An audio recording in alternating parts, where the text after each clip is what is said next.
Olá! Seja muito bem-vindo ao nosso canal. Aqui você encontra reflexões poderosas e acessíveis sobre as Escrituras, explorando cada capítulo da Bíblia com atenção e clareza. É uma alegria ter você conosco nessa jornada de aprendizado e crescimento espiritual. Se este conteúdo te edificam, inscreva-se agora no canal e ative o sininho para não perder nossos próximos vídeos. E mais, compartilhe este vídeo com seus amigos e familiares para que juntos possamos espalhar a palavra de Deus e inspirar vidas ao redor do mundo. Prepare-se para mergulhar nesse relato impactante que nos confronta com a fragilidade da natureza humana e a justiça divina. Não esqueça, inscreva-se no canal e compartilhe e deixe o seu like no vídeo, pois ao fazer isto a plataforma irá identificar que o conteúdo tem uma certa relevância e indicará para outros usuários com perfil semelhante ao seu. O capítulo Esdras 3 apresenta um dos momentos mais emocionantes do retorno do povo de Israel após o exílio, a restauração do altar e o reinício do culto ao Senhor. Nesse relato, vemos a dedicação do povo em reconstruir sua vida espiritual antes mesmo de reerguer as estruturas físicas do templo. Os versículos deste capítulo destacam a unidade, a reverência e a esperança que marcaram esse período de renovação, mostrando como a adoração foi o primeiro passo para a restauração completa da nação. Vamos iniciar a leitura da palavra e depois os esclarecimentos. Versículos de Esdras 3 do livro de Esdras da Bíblia. A reconstrução do altar. Quando chegou o 7º mês e os israelitas já estavam em suas cidades, o povo se reuniu como um só homem em Jerusalém. Então Jesuá, filho de Josadaque, e seus colegas, os sacerdotes, e Zorobabel, filho de Sealtiel, e seus companheiros começaram a construir o altar do Deus de Israel para nele sacrificarem holocaustos, conforme o que está escrito na lei de Moisés, homem de Deus. Apesar do receio que tinham dos povos ao redor, construíram um altar sobre a sua base e nele sacrificaram holocaustos ao Senhor, tanto os sacrifícios da manhã como os da tarde. Depois, de acordo com o que está escrito, celebraram a festa das cabanas com um número determinado de holocaustos prescritos para cada dia. A seguir apresentaram os holocaustos regulares, os sacrifícios da lua nova e os sacrifícios requeridos para todas as festas sagradas determinadas pelo Senhor, bem como os que foram trazidos como ofertas voluntárias ao Senhor. A partir do 1º dia do 7º mês começaram a oferecer holocaustos ao Senhor, embora ainda não tivessem sido lançados os alicerces do templo do Senhor.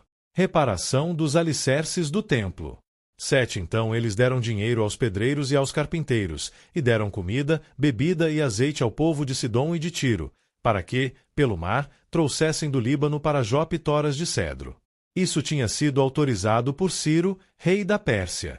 No 2º mês do 2º ano, depois de chegarem ao templo de Deus em Jerusalém, Zorobabel, filho de Sealtiel, Jesuá, filho de Josadaque, e o restante dos seus irmãos, os sacerdotes, os levitas e todos os que tinham voltado do cativeiro para Jerusalém, começaram o trabalho, designando levitas de 20 anos para cima para supervisionarem a construção do templo do Senhor.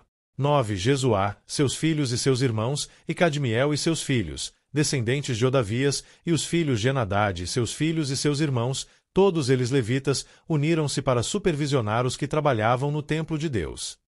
Quando os construtores lançaram os alicerces do templo do Senhor, os sacerdotes, com suas vestes e suas trombetas, e os levitas, filhos de Asaf, com símbolos, tomaram seus lugares para louvar o Senhor, conforme prescrito por Davi, rei de Israel. Com louvor e ações de graças, cantaram responsivamente ao Senhor: Ele é bom, seu amor a Israel dura para sempre. E todo o povo louvou o Senhor em alta voz, pois haviam sido lançados os alicerces do templo do Senhor. Mas muitos dos sacerdotes, dos levitas e dos chefes das famílias mais velhos, que tinham visto o antigo templo, choraram em alta voz quando viram o lançamento dos alicerces desse templo. Muitos, porém, gritavam de alegria. Não era possível distinguir entre o som dos gritos de alegria e o som do choro, pois o povo fazia enorme barulho. E o som foi ouvido a grande distância. Análise textual. Uma explicação clara, detalhada e fácil de entender sobre Esdras 3, dividida em partes para facilitar sua compreensão. Explicação de Esdras 3, o reconhecimento e a restauração da adoração a Deus. O capítulo 3 de Esdras descreve um dos momentos mais emocionantes e simbólicos da história de Israel, o recomeço da adoração oficial ao Senhor após o exílio babilônico. Depois de 70 anos na Babilônia, o povo finalmente começou a reconstruir sua vida espiritual. Primeiro, o povo se reúne em Jerusalém, versículo 1. Quando chega o 7º mês, um período muito importante de festas, como a festa das trombetas, o dia da expiação e a festa dos tabernáculos, todo o povo se reúne como um só homem. Isso mostra unidade espiritual, propósito comum e disposição de recomeçar. Segundo, construção do altar, versículo 2-3. Antes de reconstruir o templo, eles reconstroem o altar. Por quê? Porque o altar permitia oferecer sacrifícios, buscar perdão, restaurar a comunhão com Deus. Esse gesto demonstra que a adoração é prioridade, até antes da estrutura física do templo. Mesmo com medo dos povos vizinhos, eles colocam o altar no mesmo lugar antigo. Seguem as instruções da lei de Moisés. Retomam os sacrifícios diários, manhã e tarde.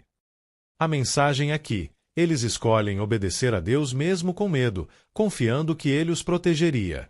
Terceiro, retomada das festas religiosas, versículo 4-6. Eles celebram a festa das cabanas ou tabernáculos, uma das festas mais alegres de Israel. Também retomam os holocaustos diários, a lua nova, as festas anuais e ofertas voluntárias. Mesmo sem templo, já voltam a adorar plenamente. A adoração não depende de um prédio, mas de obediência. Quarto, preparação para reconstruir o templo, versículos 7 e 9. Aqui começam os passos práticos da reconstrução. Eles contratam pedreiros e carpinteiros. Negociam cedros do Líbano, como no tempo de Salomão. Organizam os levitas a partir de 20 anos para supervisionar a obra. Tudo é feito com ordem, planejamento e liderança espiritual. Quinto, os alicerces do templo são colocados. Versículo 10-11. Quando a primeira parte da construção é concluída, os alicerces, acontece uma grande celebração. Os sacerdotes tocam trombetas, cantam, seguem a tradição instituída por Davi. O povo canta. Ele é bom, seu amor a Israel dura para sempre. É um momento de profunda gratidão, os fundamentos do templo estão de pé novamente. Sexto, a mistura de emoções, choro e alegria, versículo 12 e 13. Esse é o momento mais marcante do capítulo. Os mais velhos, que tinham visto o templo de Salomão antes da destruição, choram ao ver os novos alicerces. Os mais jovens, que nunca viram o templo antigo, gritam de alegria. O som era tão forte que não se distinguia o choro da alegria, e era ouvido a grande distância. Choro e alegria coexistem. Alegria pelo recomeço, tristeza pelo que foi perdido. Esse contraste simboliza cura, renovação espiritual, esperança após o sofrimento. Resumo teológico do capítulo. Primeiro, prioridade espiritual, antes do templo, o altar. Segundo, unidade do povo, se reúnem como um só homem.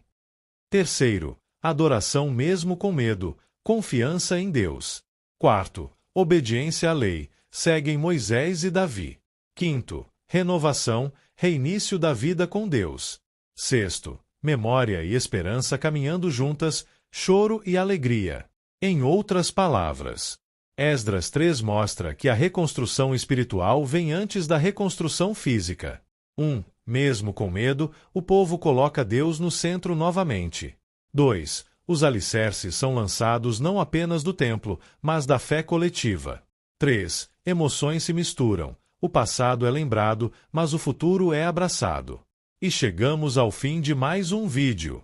Espero que você tenha gostado e aprendido algo novo com a gente. Se você curtiu o conteúdo, não esqueça de deixar o seu like e se inscrever no canal. Isso ajuda muito a gente a continuar trazendo conteúdos incríveis para você. Compartilhe com seus amigos e familiares. Vai que eles também se interessam e aprendem algo novo. Obrigado por assistir. Nós encontramos no próximo vídeo. Até mais!